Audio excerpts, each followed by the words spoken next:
நீங்க 3 பேரும் இங்க என்ன பண்றீங்க? தயவு செஞ்சு இங்க இருந்து கிளம்புங்க. விருந்தாளிகளுக்கு ஏதாச்சும் வேணுமான்னு போய் பாருங்க. அப்புறம் கேளுங்க. அவங்க கிட்ட ஸ்வீட்ஸ் பத்தி எதுவும் கேட்காதீங்க. இப்போதைக்கு தண்ணி மட்டும் கொடுங்க. சாப்பாடு சாப்பிட்ட பிறகு ஸ்வீட்ஸ் பத்தி நான் பார்த்துப்பேன். இப்ப ஏன் நின்னுட்டு முடிக்கிறீங்க? போங்க. இல்லத்த, உங்களுக்காக தான் வந்தோம். ஏதாச்சும் வேலை இருந்தா நீங்க கூப்பிடுவீங்கல்ல. ஏதாவது தேவை இருந்துச்சுன்னா அந்த நேரத்துல நாங்க அங்க பிஸியா இருந்தா நீங்க என்ன பண்ணுவீங்களோன்னு தான் முன்னாடியே வந்து இங்க நிக்கிறோம். இல்ல அத்தை, நான் இதோ கிளம்பிட்டேன், போறேன். சாரி, போறேன். புலாவ் நல்லா வெந்துடுச்சு. கடவுளுக்கு தான் தெரியும் இது எப்படி வந்திருக்குன்னு. எல்லாரும் இப்ப சாப்பிட வருவாங்க. நடுமருமகளே, ஓ நடுமருமகளே. என்ன கூப்பிட்டீங்களாமா? பிராமணர் போஜனத்துக்கு 5 பிராமணர்கள் வந்துட்டாங்களா இல்லையான்னு கொஞ்சம் சொல்ல முடியுமா? ஆமா, வந்துட்டாங்க. அவங்க வந்துட்டாங்க. எப்போ வந்துட்டாங்க? அப்போ போய் அவங்கள உட்கார வை. அப்புறம் வீட்ல உள்ள பசங்களையும் சாப்பிட வர சொல்லு. புலாவ் ரெடி ஆக போகுது. சரி, போறேன்.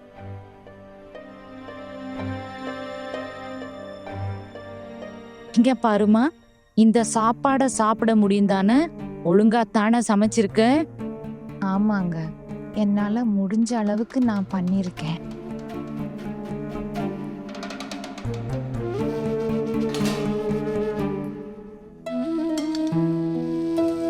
அப்புறம் எங்க வீட்டு பொண்ணுங்க ஃபோன் யூஸ் பண்ண மாட்டாங்க. ஃபோனை என்கிட்ட கொடு. என் போனை உங்ககிட்ட கொடுக்கணுமா? ஆமா, கொடுக்கணும். புகுந்த வீட்டுல தானே இருக்க. எல்லாரும் இங்க இருக்காங்க. அப்புறம் யாருக்கு ஃபோன் பண்ணணும் உனக்கு? அம்மாவுக்கா ஃபோன் பண்ண போற? கல்யாணத்துக்கு முன்னாடியே சொன்னோம்ல, அவங்க கூட உனக்கு எந்த சம்பந்தமும் இருக்கக்கூடாதுன்னு. நீ அங்க ஃபோன் பண்ணக்கூடாது. அவங்க கூட தொடர்பு வச்சுக்கணும்னா நீ அங்கேயே போயிடலாம். இங்க இருக்க வேண்டிய அவசியம் இல்லை. ஃபோனை கொடு. கொஞ்சம் அம்மா எப்படி இருக்காங்கன்னு கேட்டுக்க மட்டும் ஃபோன் வச்சுக்கிட்டா. உங்க அம்மா எப்படி இருக்காங்கன்னு சொல்ல உங்க சொந்தக்காரங்க அன்னைக்கு ஃபோன் பண்ணுவாங்க. அப்போ நீ எவ்வளோ வேணா பேசிக்கோ. இப்போ ஃபோனை கொடு. அண்ணி கேட்குறாங்கல்ல உன்னோட ஃபோனை கொடு.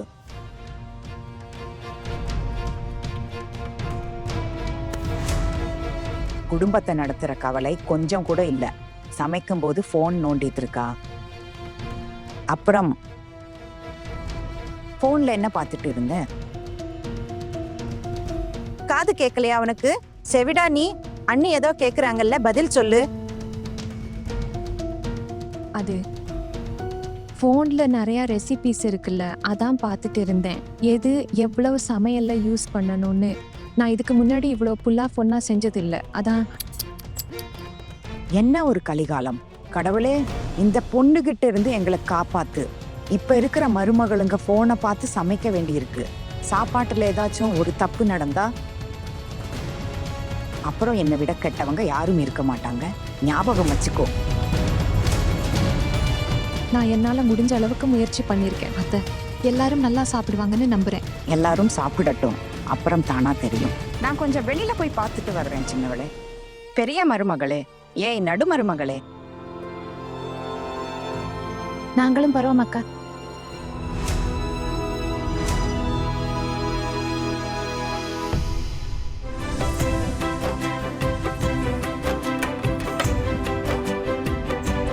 அத்தை, பிராமணர்களுக்கு இடம் ரெடி பண்ணியாச்சு, தட்டும் தயார் பண்ணியாச்சு. எல்லாம் கரெக்டா வச்சுட்டீங்கல்ல? அம்மா, பிராமணர்களை உட்கார சொல்லவா? அம்மா, எல்லாரையும் உட்கார வை. அந்த கேட்டரிங் ஆள் கிட்ட சமைச்ச சாப்பாட்டை எடுத்துட்டு வர சொல்லு. புது மருமக இன்னைக்கு ஒரு ஐட்டம் தான் பண்ணியிருக்கா. ஏதோ கஷ்டப்பட்டு அவளை புல்லாஃப் செய்ய வச்சிருக்கோம். பரிமாறும் போதுதான் தெரியும் அது திங்க முடியுமா இல்லையான்னு. போ, கேளு. அட ஒன்றும் இல்லை, நீ போ. அந்த பொண்ணு எங்கன்னு கொஞ்சம் போய் பாரு. பெரிய மருமகளே, நீ இருமா. நானும் சின்ன அண்ணியும் போறோம். இப்பவே அனுப்பி வைக்கிறோம்.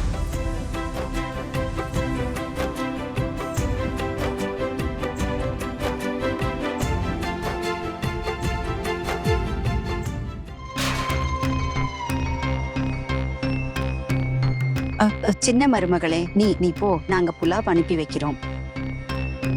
சரிங்க.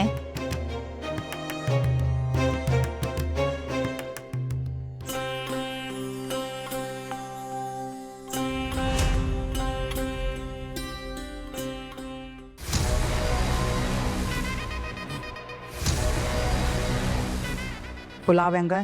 அது அத்தை சித்தி அத்தை 2 பேரும் எடுத்துட்டு வராங்க.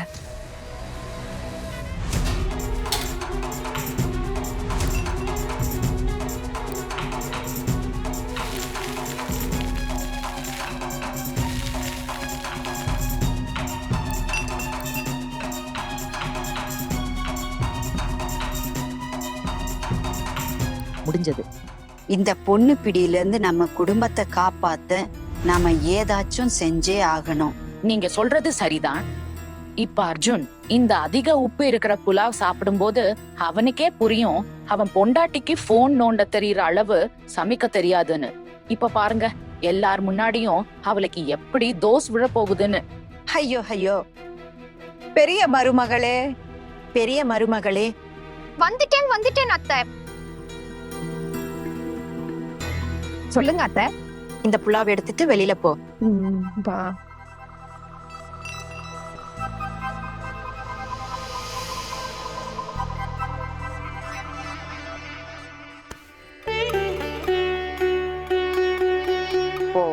போய் எல்லாருக்கும் புலாவ் பரிமாறு.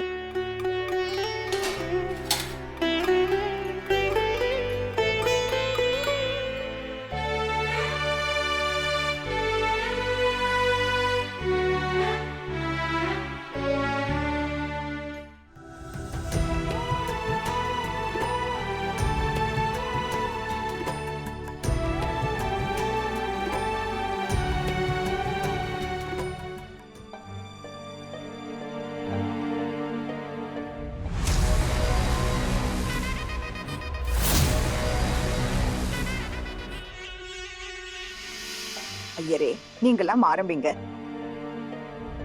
ओम पूर्णे अन्नपूर्णे सदा पूर्णे शंकर प्राण वल्लभम ज्ञान वैराग्य सिद्धर्थम भिक्षां देहि पार्वती.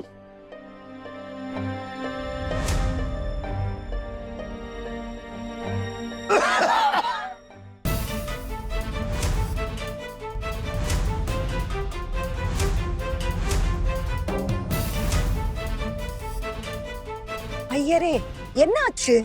ஏன் சாப்பாட்டை துக்குனீங்க? எல்லாம் சரியா இருக்கா?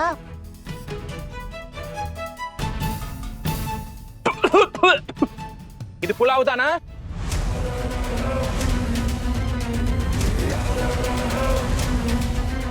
உப்பு தண்ணியில அரிசியை போட்ட மாதிரி இருக்கு. மாமா ஒரு விஷயம் சொல்லுங்க, நமக்கு என்ன உப்பு ஃபேக்டரியா இருக்கு? யாரு இவ்வளவு உப்பு போடுவாங்க? ஒரு வாய் கூட முழுங்க முடியல.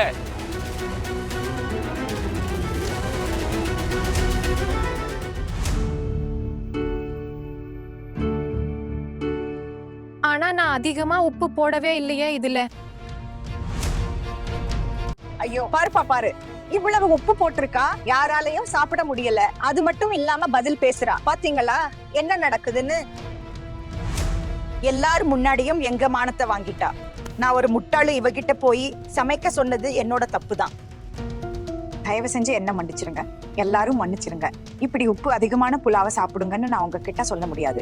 இன்னைக்கு தயவு செஞ்சு சாதாரண சாதமே சாப்பிட்டு என் மானத்தை காப்பாத்துங்க. இப்பவாச்சும் உங்களுக்கு புரிஞ்சிருக்கும் எங்க தலையெழுத்து எவ்வளவு மோசமா இருக்குன்னு. இப்படி ஒரு பொண்ண மருமகளா கூட்டிட்டு வந்துட்டோம். தயவு செஞ்சு மன்னிச்சிருங்க. இதுக்கு முன்னாடி என் 3 மருமகளுங்க சமைச்சதை சாப்பிட்டு இருக்கீங்கல்ல, அப்போ இப்படி நடந்திருக்கா? ஒரு காலும் இல்ல. இது நடக்கும்னு எனக்கு தெரியும். இவ நடத்தை பார்த்தே நான் சொன்னேன் இவளால குடும்பத்தை நடத்த முடியாதுன்னு. ஆனா என் பேச்சை யாரு கேக்குறா? ஆனா ஒருவேளை உங்களுக்கு தெரியலன்னா பரிமாறுறதுக்கு முன்னாடி சாப்பிட்டு பார்த்துருக்கலாம்ல. இவ்வளவு உப்பு சாப்பாட்டுல போட்டு இருக்கு, இப்ப இதையெல்லாம் வீணா போயிடும். ஆனா நான் நிஜமாவே அதிகமா உப்பு போடல. ஆஹானா, நீ ஏன் தேவையில்லாம் பதில் பேசுற? நீ உப்பு போடலன்னா அப்புறம் எப்படி யாராலையும் சாப்பிட முடியாத அளவு உப்பு அதிகமாச்சு? எனக்கும் அதுதான் புரியல, எப்படி உப்பு இவ்வளவு அதிகமாச்சுன்னு. கண்டிப்பா அதிகமா தான் போட்டிருப்ப. தப்பு நடந்திருக்கும். ஆஹானா, உன் தப்பை ஏத்துக்க வேண்டியது தானே. நீ உப்பு போடலைன்னா நாங்க என்ன உனக்கு தெரியாம உப்பு போட்டுட்டோமா என்ன? எங்க மேலதான் தப்புன்னு சொல்றியா?